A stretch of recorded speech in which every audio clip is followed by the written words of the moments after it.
Father, thank you for this day.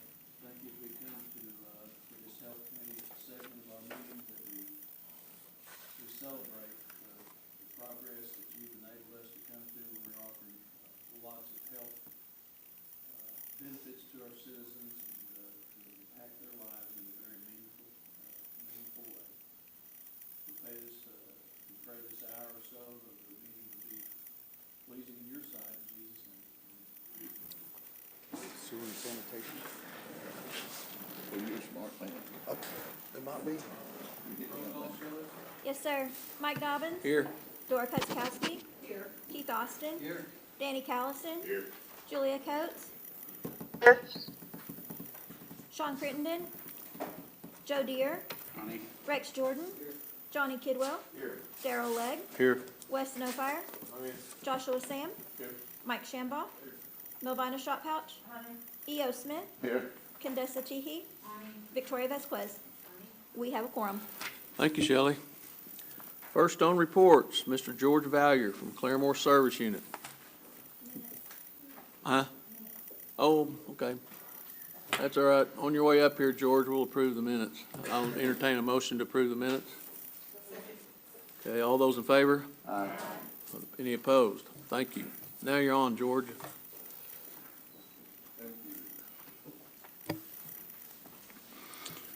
Good afternoon.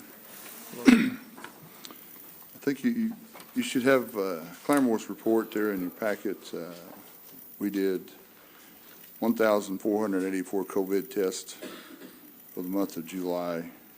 We had a positivity rate of 31%.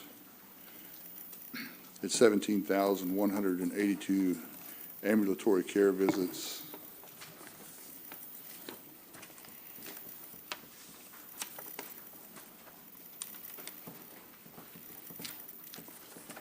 In the lab, we performed 41,979 tests, filled just under 28,000 outpatient prescriptions, and mailed out just under 9,000 prescriptions. So it was a busy month. We're getting ready, we're gearing up for flu shots, just like everybody else is. We have shots in, the vaccine in. I believe they started giving shots this morning. I saw Reese's on the way back from dropping my son off this morning that Reese's has started giving the flu shots.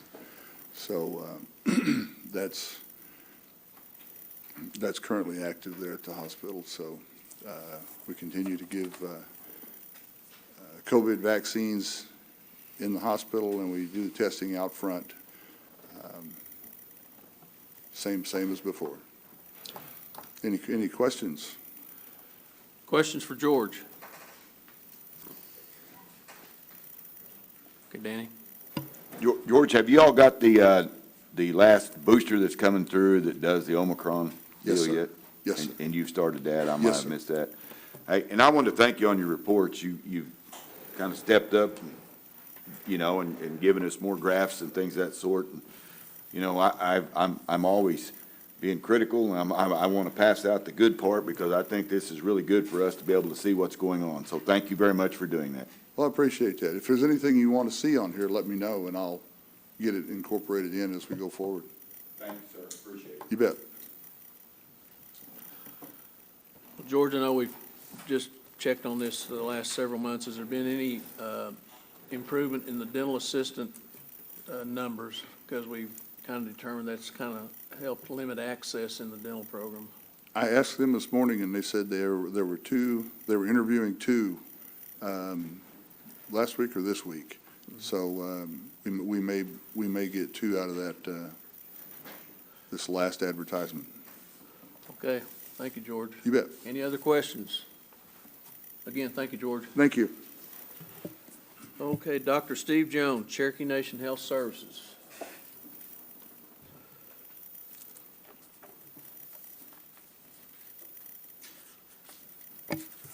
Good afternoon. Hello. All right. The report's in your packet. There's not a lot of things that I'm going to point to in that report. I know you have a presentation today, so I'm going to kind of keep my remarks short. We'll point out that our third-party revenue is way ahead if you look at that report from August. So we've been watching that pretty closely, and even for Hastings, we're ahead of where we're supposed to be. So that's a good sign, keeping us healthy and keeping us have the ability to keep expanding services. We did get our construction manager signed contract for Salina this last week, so we'll start working with them to start getting all of our budgets and construction budgets going, and now that we have them on board, we'll start having regular meetings with them. So that contract just got signed last week. I want to follow up on a question I think Councilor Nofire had for me last time. What the percentage of referrals are Cherokee that go through our system. That answer is 90% of our referrals that go through our system are Cherokee citizens. And then of those, 80% of those referrals have some type of third party.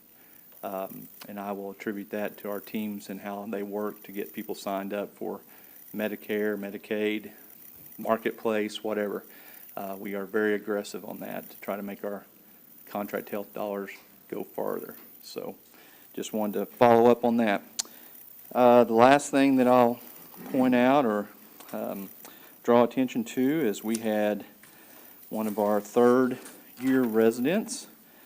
Her name, and I would butcher her last name, so I'm not going to attempt it, but her patients and colleagues know her as Dr. Chaz, Athena Chaz. She is the third-year resident in our system that just got Resident of the Year. So that's a nationwide accomplishment, and she's able to enjoy her time with us. So we've signed a letter of intent, and she's planning on staying with us. So Good deal. that's shows that our efforts are working. So just wanted to acknowledge her. So other than that, I don't have any other question or any other remarks unless you guys have some questions. I got two questions. Okay. Do you guys do any health screenings for schools, like send people out to do the people that maybe don't have that opportunity at the different schools? That's the first one. We do sports physicals. For hearing? We don't go to the schools and do necessarily hearing tests or anything of that nature. We do work with some schools to do sports physicals with our resident program and with some of our primary care folks. We do dental exams and sealants. We still do that program, but that's about the limit of going out to the schools currently. Okay, hearing is, a constituent asked me about 4 years and older, and that's why I asked. Yeah. Second of all, there's a dentist program in Bartlesville that I guess they do dental hygienists. Do we have a partnership with them? We do. We do? Yep. And we do take their, they do rotations through our system, and same thing with the program in Joplin. And what is the process when they get done? Are they hired like the last year, like some tech schools, or do we wait till they completely finish the program? No, when they finish their program, then they go through their board exams and they get licensed. Once they get licensed, then they can apply for any vacancies we have. But they do the rotations through us, similar to, med students do their rotations, dental students do rotations. It's part of their training. And do they go through HR, or is there a shorter way to circumvent that? No, they go through a different process, but they are cleared through background checks and things of that nature, but it's a different process for students. So we could put them to work pretty quick? No, because once they do complete their training, then they go through the regular process. Right. But to get on to do the rotation is a shorter process. Okay. Because the school is responsible for doing the majority of that work, Mhm. and then they turn it over and share it with us. All right, thank you. Yeah. And as far as the hearing aids for the kids, once they're referred into our system, they do get priority, get pushed to the front of the line. We get the kids worked through first. So And is that at all the different clinics, or is No. that just in Tahlequah? just in Tahlequah, you got to have sound booths, and Okay, that's the only place we have sound booths. all right. Okay. Thank you, Chair. I might add, Counselor, I'm on the faculty at the Bartlesville Clinic, in case you have it. And they do have, I stand corrected, Cherokee preference in our clinics, so, and other natives, so. Okay. Okay. Johnny? Hey, Dr. Jones, thanks for being here today. A couple things. Hey, number one, it was great seeing you at the powwow the other night, over the holiday, I guess, more than the other night. But it was good seeing you out there and getting to reconnect a little bit, kind of offline. Number two, I just wanted to say thank you for the update on the at-large citizen health services liaison animal that we've been talking about and trying to put together. The update that you provided via email really gives me something tangible that I can go out and talk to people about. So I do appreciate you taking the time to do that. Thank you, sir. Absolutely. Sure.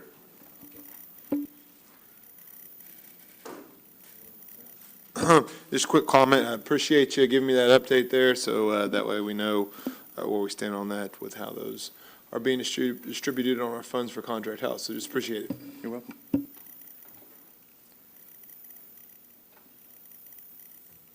Dr. Jones, I guess we're done with you. Okay. Thank you very much. Okay. Dr. Gann, Public Health. Thank you for coming. Always a pleasure, Mr. Chair. Lisa Pivik sends her respects. Her mother got admitted to the hospital last night, so she's with her mother. So our prayers go to her and her family. The report is as submitted. If you have any questions on the public health report, I'll do my best to answer them. I don't really see these reports very often, but whenever I do, I'm pretty overwhelmed with the amount of work that our public health team is doing out in the communities every day. So it's really a comprehensive look at what we're doing.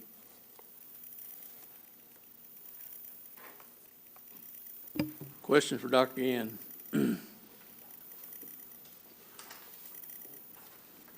Wes, were you on to ask?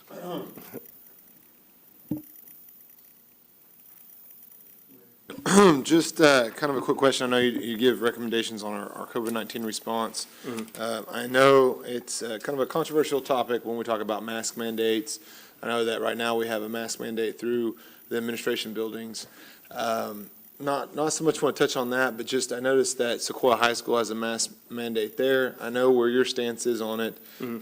It's like I said, it's a difficult thing to talk about because everyone has personal feelings about mask mandates, and especially with kids, whenever we know they leave school systems, they get communal gathering places, they're not wearing masks, and so I don't want to say it's useless having our kids at Sequoia High School wear masks, but it's something to maybe take a look at. Just kind of a recommendation from me on the council, so that's on also the education committee. I know that there's parents just kind of brought questions about, I didn't know that it was going to be a mask mandate over there at Sequoia High School when the school started. So just kind of brought that as a concern. They want to just kind of get that addressed as, can we look at this as being maybe reducing the requirement to wear masks? Because we know the students aren't going to be wearing masks. As soon as they leave campus, they're taking them off and they're getting the same group pack. So it's not really doing any good up there for the student body. It also takes away from being able to see each other visually, see expressions on each other's faces, understand communication levels. They drop down a little bit when you're putting masks on because you can't really get behind someone's feelings whenever they're talking to you, and especially when they're talking and corresponding with teachers and otherwise. So just kind of a question there, and I appreciate what you guys are doing. It's a tough thing to discuss and talk about because I know how much is involved around that. So. Yeah, sure. Thanks for bringing that up. We're looking at it every day. I didn't get into my regular updates yet, but I'll tell you the COVID numbers are dropping very quickly. Now, the primary data we use to make recommendations to the chief on mask mandates comes from the community risk levels that CDC updates every Thursday evening. And those data are already 1 to 2 weeks old. So what I know about what's happening locally is almost immediate. I check the COVID numbers several times a day. And at Cherokee Nation Health Services, our numbers are very low. Right now, according to the CDC community risk levels, 10 of our counties are in the highest risk level, and the other 4 are in the medium risk level. So it'll take a while for that to catch up with the dropping numbers. We had a significant surge of cases when school started, but we saw no increase in cases from the holiday. I mean, who knows, right? Now, as far as masks go, you're right, it's the same story. Masking can be difficult, and there's something that you lose when you have to wear a mask in school. But the goal is not to have an outbreak in Sequoia High School. As simple as that. So if the kids get it somewhere else, they're not going to pass it on at school. And that's going to benefit all the students as well. So it's a balancing game, and our recommendations to the chief are based on the numbers and what we know about the science. I have no idea why we didn't have a surge after the holiday. It's just this virus and the way it acts. The data from CDC show that 70% of Oklahomans have been infected with the virus, so they're carrying antibodies from infection. I'm sure that number's, it's an estimate, anywhere from 65 to 75%, so there's some immunity traveling around in our communities already. As far as monkeypox goes, there's been 27 cases in Oklahoma. 7 of those have been in northeast Oklahoma. We've tested 7 people at Cherokee Nation and have had no positive tests yet. So it's out there. Nationally, numbers are going down. I think we're over the hump. And, I think that was achieved by quick public education. This is happening. This is how you prevent it. And then the quick rollout of both vaccines and the appropriate use of those vaccines as well as treatments. So there's still a lot of cases happening every day. So we're following that. We're still working on syphilis. Our surveillance programs are showing an increase year over year so far for syphilis at Cherokee Nation Health Services. We're testing a lot of people.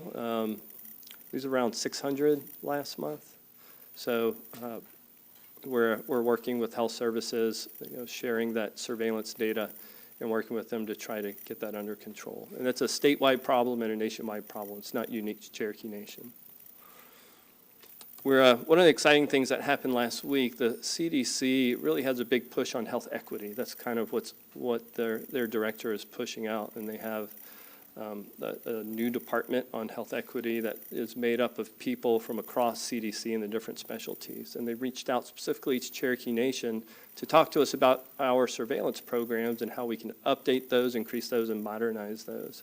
So we had a meeting with some of the top experts in the nation on public health surveillance, and they're offering help. And so that's really exciting for me and my department, the surveillance department, and for public health in general. So we'll keep you updated on how that develops. That's all I had, Mr. Chair. Dr. Gann, the new vaccination that they're coming out with now, is that specifically for this last variant, or is it just the other boosters that's coming along with it? It's specific for the BA4/5. So it also has antigens against the original strain. So they're calling it the bivalent vaccine. So both the original strain and the latest strain, BA5 and BA4 are right at 90% of the cases still. And I was doing some reading as well. Is most viruses about 5 times generally what they mutate over a lifespan, or where they kind of get to the max, or is this going to continue to go? Oh, I don't really know. It varies from virus to virus, right? I did notice last week that the UK had a little bump in cases, and often, the new variants will start in Eastern Europe, Africa, spread to Western Europe, and then get to the United States. And I haven't seen news about a new variant that's causing any trouble. So I don't know what's next for COVID. The experts can't really agree, but the numbers are going down, and there's only a few places where they're going up: Japan, New Zealand, Australia, and South Korea, places that had the zero COVID policy, so they had no immunity in their communities, and their numbers, they're like experiencing their very first surge. But yeah, so of course I recommend the new vaccines, especially for people at high risk for severe disease. We've had very few people in the hospital over the last 6 weeks with COVID, and only 15, 20% of those are sick from COVID. Right? It's just otherwise an incidental finding, or some other disease that was exacerbated by the viral infection. Our doctors know how to deal with this. They're really, really good, both in the emergency department and in the hospital. So, Is the drugs that they give now, if somebody has it really bad, is that something new, or is that something they've had and they've developed them, or where does that come from? yeah, I don't remember exactly where Paxlovid came from, if it was previously used for a different disease. It might have been part of the HIV regimen. I'm not sure. But they got it tested pretty quick. They didn't have to invent a new manufacturing process for it. So that's pretty readily available within our health system. I know a lot of people that have taken it. We've seen rebound from it, just like we saw nationally. That was reported nationally. We've seen several cases of people getting better and then becoming sick again after taking Paxlovid. And there's some data showing that Paxlovid actually induces some mutations in some people. But Paxlovid has saved a lot of lives. There is no doubt about that. Yes, sir. Well, I don't know, mask mandates are difficult things. I don't know what this council feels as a body, but personally, I think our world has changed, and it's going to be hard to go back fully to the way it was, because I don't think this, from what I read, it's not ever going to go away. It'll mutate in some way, shape, or form. There are a lot of counties that are still high. People travel a lot, but there are also, in these social gatherings, there's also a lot of people who don't do that. Mm-hmm. And the ones that don't, I think it's more of a respect thing, and respecting the others, and you've got elders. You guys have done a good job of keeping us safe, and we had a rough time when this thing first came out because we really didn't know about this virus, but you've learned a lot. I think it's good to err on caution. Yes, there's negatives to it, obviously, but I appreciate what you've done to keep our kids safe, and even the elders at home that unlonely, be around these kids. It's a difficult time. So, but I know when the time's right that you'll make good decisions. You have, and we appreciate what you do.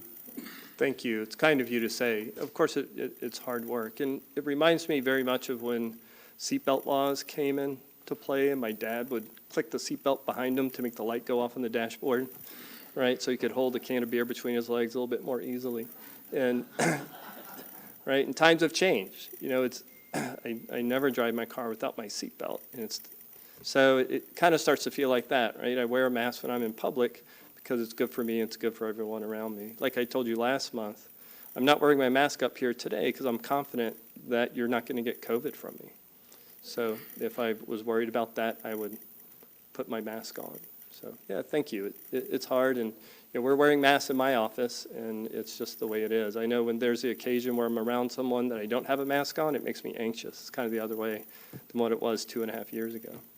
So thank you for those words, and we will keep you up to date.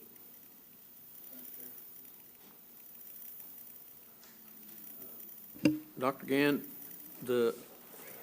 have we begun construction on the new wellness center? I don't really know where we are on that. I know we've had some meetings on design, but that's about it. Is that ultimately going to replace the seminary center, male seminary center at Marcoma? Or are we going to have two then? I think we're going to have two. Yeah, I don't think we're planning on shutting anything down. Okay. All right. It's exciting times. Yeah. It's going to be a beautiful place. Any other questions for Dr. Gann? Corey, you got something to share with us? Well, I've seen you guys looking around, but, so we are still in the design phase on the Wilma Piatt Wellness Center. That'll be first on our list, and then we'll take a look at the second one. But right now, we're heavily involved in the design phase at the one at Stillwell. So when it's finished, will we have two in Tahlequah, or will the seminary on Marcoma still stay open? The one at Tahlequah would replace anything that's existing. So So the there would new- not be two in Tahlequah, no. There would just Okay, be one. so long-term, Marcoma will not be That would be there. correct. Okay, all right. Joe? Hey, Corey, are we looking at one for the Northern District for health and wellness right now? We are not looking at that right now. So what'd you say? So we are not looking at that I right now. just did that on purpose. Because watch till we'll get everything. No, just kidding, Josh. That's this guy. Here goes Sean. Thank you, sir. Corey, sorry. I understand that this may be a premature question, But I wanted to ask if there was a location that had been determined. Is it going to be there at the Marcoma site, or is there another location No. for that Tahlequah Wellness site? No location at this point, but, you know, Okay. there's plenty of opportunity at that site, I believe. You know, it's a beautiful site, very historic down there, and I think it would be a very great site, in my opinion. Okay, yeah, as I said, I understood that may be a premature question, but I wanted to go ahead and ask while we were on the topic. Thank you, Secretary, and thank you for the time, Chair.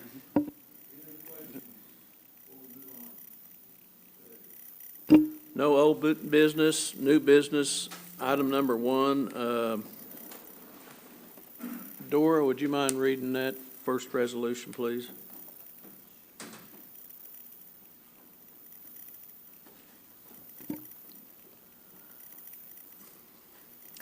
This is a resolution in support of an executive branch study of opportunities to improve direct care and purchased and referred care, contract health, Claremore Indian Hospital, and I put that in the form of a motion. All those in favor? Aye. Any opposed? Motion passes, resolution passes. Johnny? Mr. Chair, I'd like to be added as a sponsor to that, Okay. please. I heard a lot of me toos. Okay, good. Next, number 2 is a update from the OSU College of Medicine at Cherokee Nation by Dr. Natasha Bray, Interim Dean. And we welcome Dr. Bray from our medical school. I guess we got our 3rd cohort started, 3rd class, so we've got 3 classes actively going, and so that's really exciting here on our campus. So we welcome you, Dr. Bray. Thank you so much, and I'm so happy to be here.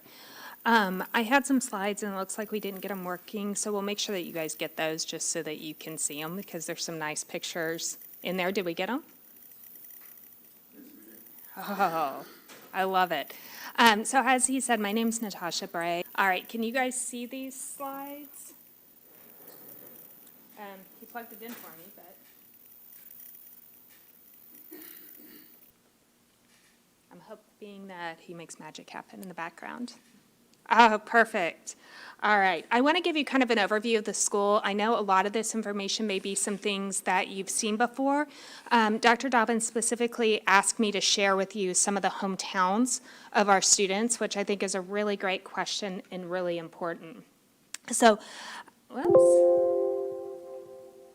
if you've not been over to campus, please come and see it.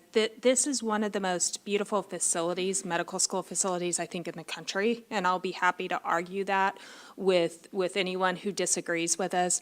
We had an accreditation site visit last week, and they had the opportunity to see the campus in Tulsa as well as our campus.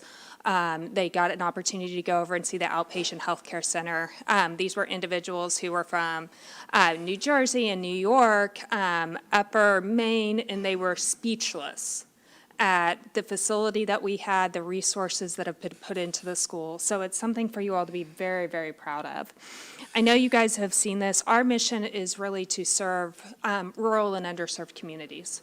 And we feel like putting a school in partnership with the Cherokee Nation in a rural community that is the capital of the Cherokee Nation really meets that mission. It allows us to train medical students where we need them in practice. We don't necessarily need physicians in Tulsa and Oklahoma City. We need them out in our rural communities. We need them serving populations that have previously had limited access or had to travel large distances. I know you all have seen this quote, but to me, this is one of the most meaningful things about how we do. We are the first tribally affiliated medical school in the United States.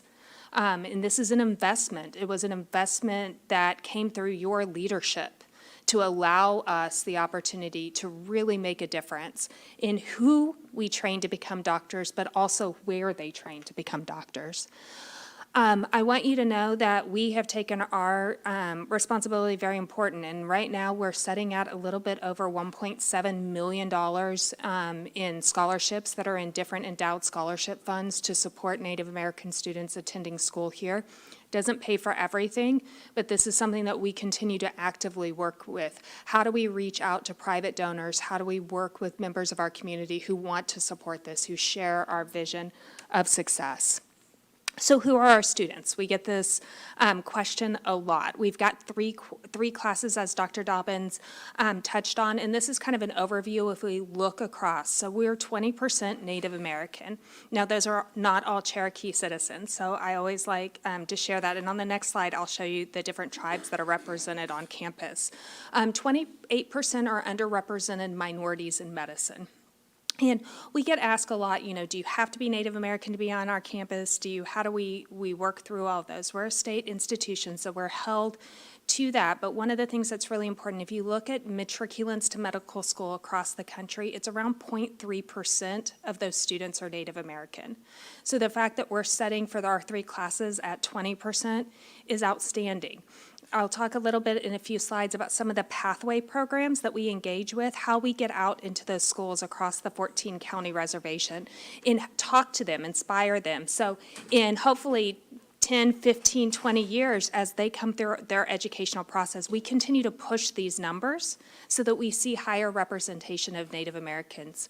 89% of our students are from Oklahoma, and 48% are from rural communities.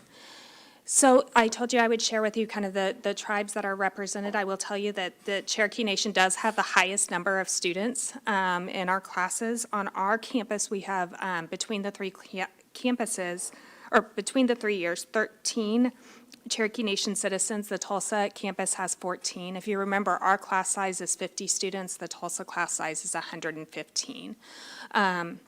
But these are our other tribes, so we're seeing a lot of interest and a lot of support in students. And I will tell you, one of the really great things is the students come together and they share what they have in common from their different cultural and tribal heritage, and they talk about what's different. So it's really neat to see them share about what their identities are and what their values are. It's kind of a hidden curriculum that happens there. This is the class of 2026. So this is our most recent class and where the students came from. We put in white the cities that are within the 14-county reservation so that you can highlight it.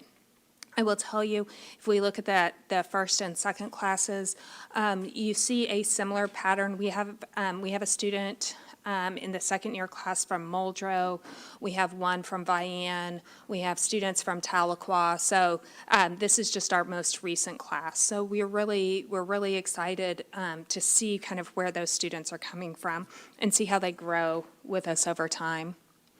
When I talk about the school, I talk about kind of 4 key components, how we engage in recruitment and retention, and this goes into our pathway programs and our support development programs, the environment that they get the opportunity to learn in, what are the formal educational things that we're doing to help foster cultural competency, cultural awareness, and prepare them to work within your clinics, and what are the informal educational experiences that they have an opportunity to engage in. So if we look at recruitment, October 15th is probably one of the best examples. We'll be doing a pre-admission workshop for Native American students, and we have travel scholarships for students who may be in college somewhere other than Tahlequah to help offset costs for them to get there. We'll do everything from how do you write that admissions essay, what classes do you need to take, how do you prepare to take the MCAT exam, so really talking them through how you actually go through that application process. We'll also do mock interviews with them, and we do the mock interviews in 2 ways. One, we do in-person interviews because that's what at OSU we do. But we also do Zoom-based interviews because that's a different skill set. And some of the medical schools that aren't here in Oklahoma are doing Zoom-based interviews. So even if the students don't come to us they choose to go somewhere else, we want to give them skills to be successful in getting into medical school, because that's really what is important to us. We still continue to do Operation Orange. We expanded Operation Orange this year to actually bring in middle school students. So primarily, historically, we targeted 9th through 12th grade. We've extended that back to 6th grade, really recognizing that inspiring them young gives them the opportunity to explore careers. We've relaunched Native Explorers, where they get to work with our basic science faculty out in the communities. That was put on hold because of COVID. It wasn't safe to bring them together and let them go camp for 2 weeks. So as we saw numbers come down, we've reinstituted that program. The environment, I put this up here, our Talking Leaves collection is a group of books. Right now, we're up to 216, I believe. This book collection, we reached out to the cultural departments at the different tribes in Oklahoma and say, what books do you feel represent your history, your culture, your healing beliefs, your language?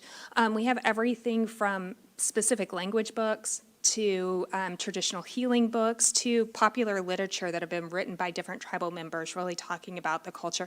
Part of why this is really important is we want the students not to get so bogged down in medicine that they forget that the majority of what we do is actually care for people. And those people have interests and lives. And so we allow them the opportunity. We want to create space where they can actually go to the library, pick up a book that may have nothing to do with what they're learning in their didactic curriculum, but help support them. Along those lines, some other things that we do, really, really important that we launched with this school. Historically, we had a rural medical track where on their 3rd and 4th years, they could go out and do the majority of their clinical education in rural community-based settings, whether those were clinics, critical access hospitals, or community hospitals. We launched this year our tribal medical track. So we have 5 tribal sites. That really should say we have 5 tribes that we're working with. Because we have a lot of different sites for our students who are out there, and you can see the list of rotations that they can do in those sites. So really a great opportunity. Our clinics that we're using with the Cherokee Nation that have students on rotations is WW Hastings, and then the outpatient center here in Tahlequah. We have students at Three Rivers, we have students at Veneta, and we have students at Jay. We'll continue to grow that. We have students with Choctaw Nation in Tallahena and Durant, with Chickasaw Nation in Ada, with the Osage Clinic up north of Tulsa, Muskogee Creek there in Tulsa, in one other site, which I can't come up with off the top of my head. And then we have elective opportunities with the Oklahoma City Indian Clinic, so more of an urban based experience. One of our students right now is actually in Alaska. On rotation, and I keep getting these beautiful pictures from her, which makes me nervous because I want to get her back in Oklahoma. She'll be back next week. Other things we do that we talk about is kind of the informal things. How do we create space for cultural events and for them to explore their culture and share? So we do a lot of art-based projects. We do, in the Cherokee Nation's cultural department, if you guys don't realize, they have been absolutely amazing. We call them and say, we want to do something for the students, and they're always happy to help us and support us and come in and do projects. We try to do things that can be done in 1 to 2 hours, so there's study breaks. It helps them kind of de-stress and relax.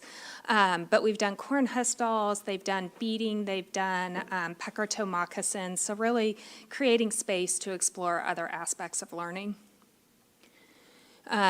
Beautiful art throughout the facility. The other thing that we're working really hard on is providing definitions of what that art is. Who was the artist that did it? So we're in the process of going through and putting QR codes by the art so they can scan it. They can get description of who the artist is, what that piece means to them, and why they thought that it was a great thing to put it within a medical school. So really allowing that learning to happen in different ways. So formal educational opportunities, we talked about the tribal and rural tracks. They have early clinical experiences, and those are some of their service learning where they have the opportunity to work in the Cherokee Nation very early. The other thing that I think is important to know is all 50 students that go through our training program have to do, at minimum, 1 rotation within the Cherokee Nation Health Outpatient Center, and that's with the family medicine residency program there. That is no one can get out of that no matter what. If they're on this campus, we make sure.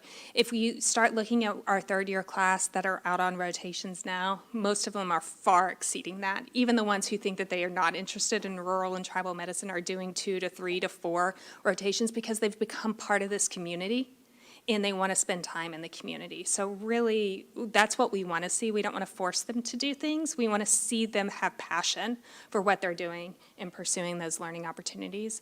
I left out here, but I think it's really important. Last year, and again this year, we've offered a Cherokee language elective course. The students can choose to take that. Again, it's not something that they have to take. It's 16 hours. I have no delusion that we are going to effectively teach anyone to be a fluent Cherokee speaker in 16 hours, but it's a wonderful way where we can expose them to that intersection between language, health, and culture, and help them grow in their understanding of who their patients are, especially those that are primary Cherokee speakers, and they develop a really deep appreciation for the importance of language and the preservation of language and how that goes into culture and family and health. Informal things that we do, Rock Your Mocks is a day. The students have done fry bread. They bring in all kinds of things that represent. We've done paintings. We've done all kinds of things along those lines. But we want to create space, and we allow for the students to come to us and say what's important to them. So last year during Native American Heritage Month in November, the students organized a walking tour of Tahlequah and went to the historic sites. And that was really well received, and the students really enjoyed that. So really trying to create space for those things that aren't in the formal curriculum, but allow them to be part of this community, allow them to learn about Cherokee history and Cherokee culture. The last piece that I'll highlight for you is our residency programs. I know when they were leading up to the school, and this is one thing that we've talked about a lot, and Dr. Jones even touched on, having residency programs is really that last step. They don't get to graduate medical school and immediately go to practice. So you have your family medicine program. This year in July, a pediatric program started. Pediatrics is a little bit different than family medicine because they do have to have NICU, so critical care exposure in a NICU and a PICU, so pediatric versus neonatal.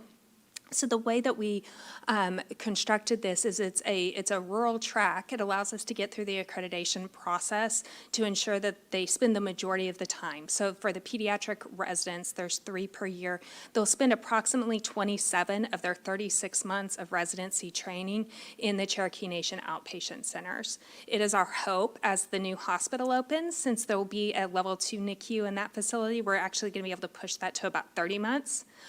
So really working on how we get people in. We have residents who are in the OB program who come down. So looking at how can we expand some programs that maybe are based out of Tulsa, but we're pulling them back here for their training opportunities. So we create a larger group of individuals beyond just family medicine that's able to meet the healthcare needs. So that's one thing that's ongoing. Other tribal programs that we have a family medicine program within Ada with the Chickasaw Nation and in Talihina with the Choctaw Nation. So another thing for you to be proud of is those are unique. You don't see that. We looked out over the last year and said, where are these programs happening?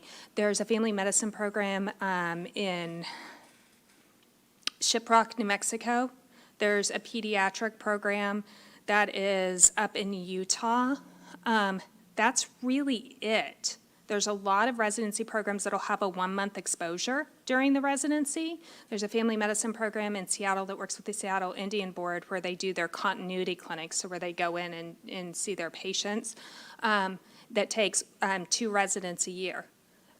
That's it that's out in the environment. So the leadership that's been demonstrated in saying that this is a priority is something that's unique here, and it's something to really be proud of. That is all I formally have for you. I'm happy to answer any questions you have about the school or anything else that I can do to be of service. Question for Dr. Bray. Yes. Junior? On that October 15th thing, any college student that's thinking they need to come, if they're a sophomore or junior, need to come up? Yeah, well, they can even come as a freshman, and we'll be happy to send that information to, if I get it to Counselor Dobbins, can he get it out to you?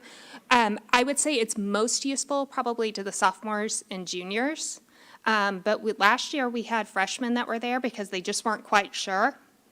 Because we'll talk about what are the prerequisites, what are those hoops that have to be jumped through, because with any academic process, it's definitely a process, and we want the students to have the information and be supported, because we lose a lot of people who are interested in medicine just because they don't navigate the process well. They don't realize that, applications for August of the next year open in May, so they wait and submit those applications in January, thinking that they'll start in August. Well, most medical schools go through a rolling admissions process, right? So if you don't know that, and someone's not telling you that, they can kind of get behind those application processes, and it won't prevent them from getting in, but it may delay them a year in that process. Other questions? Dr. Bray, I've had conversations with prospective medical students for over 30 years, and up till about 10 years ago, the only options were Tulsa and OKC. But now, our Cherokee students, not only our school, but they have a Fort Smith option, Joplin option, and I just saw where U of A is offering, they can begin their matriculation in Fayetteville. So within an hour-and-a-half drive, our Cherokee students on our reservation have a multitude of options, do they not? Absolutely, and I think that that's really important, because each of those schools are going to have different opportunities. They're going to have different emphasis on their educational programs. And it's forgetting that I'm a campus dean and I want all of the Cherokee students at my campus, because that's my bias. I think it's really important that students ask themselves, where are they going to have family support? What do they want to be when they grow up, for lack of a better term? Where do they think that they're heading? Because if you come to us, yes, I fully expect I'm going to have students who are going to end up being general surgeons and OBGYNs, but our educational environment is structured to train primary care doctors. We want to train internal medicine physicians, family medicine physicians, and pediatrics, because we know that's what our workforce needs are. That doesn't mean that aligns with what that individual student wants, and we want to support that student in attaining what they want. And that may mean that they shouldn't be with us. But that's why we feel so important about when we do the pre-admission workshops. We want to give them skills that is going to help them be successful. Now, hopefully that's with us. That's an investment we're willing to make. But if it's not with us, we still need them to go get that training and come back and provide health care across the reservation, because we know we desperately need doctors. The estimates continue to be that from a primary care standpoint, we're approximately 800 physicians short today. And that's getting worse, because we're seeing people cut practice hours and leave practice because they're just tired after COVID. So we want to make sure that we continue to support people who are going into medicine, and we get them to the place where they're going to be happy and successful, whatever that looks like. Do you find us, in a sense, competing for these first-year students? They're holding a letter of acceptance from this school, and they come? So we have some advantages. One, if they go to Arkansas, they're paying out-of-state tuition. So that's one thing that's extremely kind of powerful. Our in-state tuition is approximately 50% of the Fort Smith school, and it's less than 50% of what out-of-state tuition is at the University of Arkansas. So that helps. I haven't looked at Joplin's directly, but it's a private school, so we're still going to be about half. The other thing that's important to know is if we have a student, say we have a student that's from Fort Smith, that's a Cherokee citizen, they're in an adjacent county touching the state of Oklahoma, we can actually waive our out-of-state fees for those students when we do that. So they're actually charged in-state tuition. So there's a process, of course, associated with that, but adjacent counties that touch Oklahoma, we have the ability to do that. And truthfully, when they come to our campus, they don't want to go anywhere else. To be perfectly honest, and you're laughing, but our campus is really that beautiful, and it's so much different than what they see in other locations. Daryl? So what if we have a at-large Cherokee student, say from California, that wanted to come? Could we waive the out-of-state tuition for them since they're Cherokee? I would be happy to creatively look at that. The answer is probably no. We would probably make it up based on scholarships, just because of the way the state statutes are written. But there's certainly ways that we can work through some of those challenges. You mentioned that scholarship endowment, that versus IHS scholarship opportunities.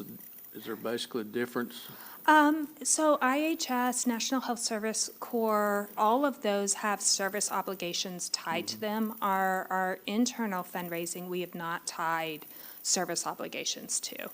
Now, I will tell you, if you know you want to go into a primary care-based field, and that includes psychiatry or emergency medicine and OBGYN, because those are underserved, but those are defined in the IHS scholarship, and you are willing to go where they send you, which is what gets most students a little bit uncomfortable, is that they can be sent anywhere.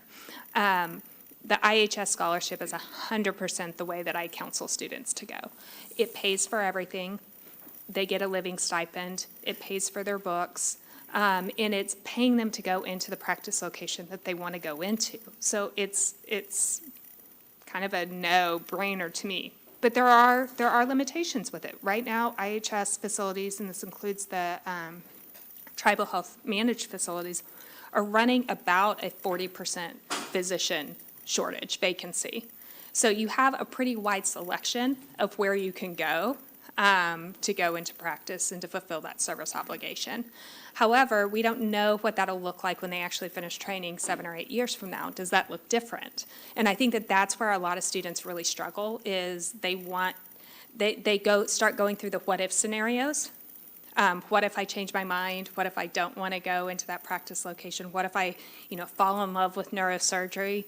What does that look like? Because there's penalties and payback associated with those scholarships. So you have to kind of step back when you're counseling those students and say, but what are your intent, and what are you thinking? What I've seen is a lot of the students who weren't comfortable taking it in their first year, they're coming back and taking them as second and third years. So they're still offsetting the majority of their cost to go to medical school, but they're more comfortable in their decision-making than they were before they ever started. Any other questions for Dr. Bray, Jr.? So that October 15th, Vince, you gonna post that, or? Yeah, we'll make sure you all get it. It's posted on our website now, but Is it? we'll make Okay. sure that it gets out so that everybody knows. And if Dr. Dobbins can always get me, I'm happy to, if you have students who have questions, you can just send them my way. I'll be happy to answer any emails. Thank you, Dr. Bray, and congratulations for having the interim removed. Thank you so Congratulations, much. Sure. Okay, thank you, Dr. Bray. Moving down to announcements. Any announcements we need to be aware of? I do have one. I left on your table a sheet that's titled Affordable Dental Care in Tulsa.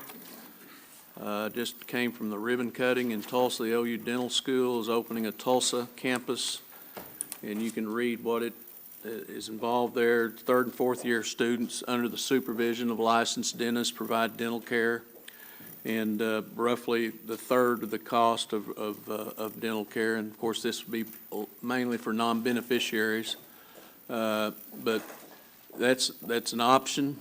There is a little bit of a drawback in that the appointments last a long time.